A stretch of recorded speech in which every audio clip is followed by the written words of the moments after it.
नमस्कार मैत्रिणींनो, श्री स्वामी समर्थ मैत्रिणींनो. आत्ताच माझी देवपूजा झाली आणि मी माझ्या मैत्रिणीकडे सहजच आले होते. तर तिचा आज उपवास आहे, तर तिने रात्री तांदूळ भिजत घातले होते. तर कधी कधी काय होतं, आपल्याकडून जास्त साबुदाण्यामध्ये पाणी राहून जातं कधी कधी. तसं तिच्याकडूनही आज पाणी राहिलं आहे.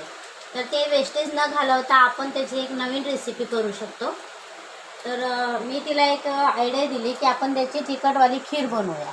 तर तिने तांदळामध्ये असे पाणी जास्त झाल्यामुळे आम्ही ते कपड्यामध्ये असं गाळून घेतलेलं आहे आणि मिरची आणि शेंगदाणा बारीक करून घेतलेला आहे. आणि आता हा फोडणीला टाकलेला आहे मी मिरची. तुम्हाला हवा असेल तर बटाटा पण तुम्ही टाकू शकता. अशा पद्धतीने फोडणी टाकलेली आहे. आणि हा आता मी वरून असं वाटलेलं आहे कूट आणि मिरची याच्यामध्ये मिक्स करणार आहे.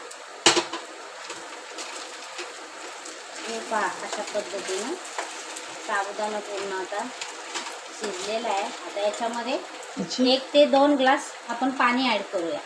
मी काय म्हणते, ह्याची खिचडी तर खूपच बॅड झाली असती ना. आणि मी खिचडी करून खाणार होते. नाही, खिचडी बरं झालं तू आलीस. हा, मग खिचडी म्हटलं मला हे सुचलंच नसतं.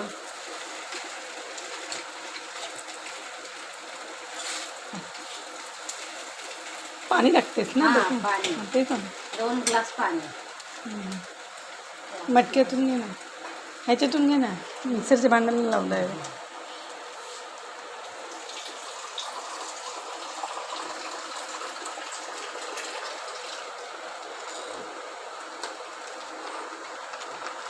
मीठ टाकायचं राहिलं ना.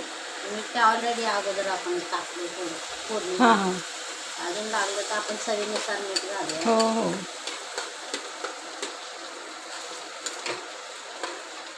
तुम्हाला पातळ हवी असेल तर तुम्ही पातळ पण करू शकता, थोडं जास्त पाणी टाकून. आम्हाला इथे थोडं तिघींसाठी पाहावं आहे.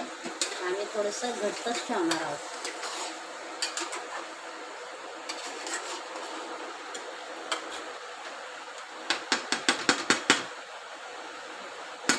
बोल.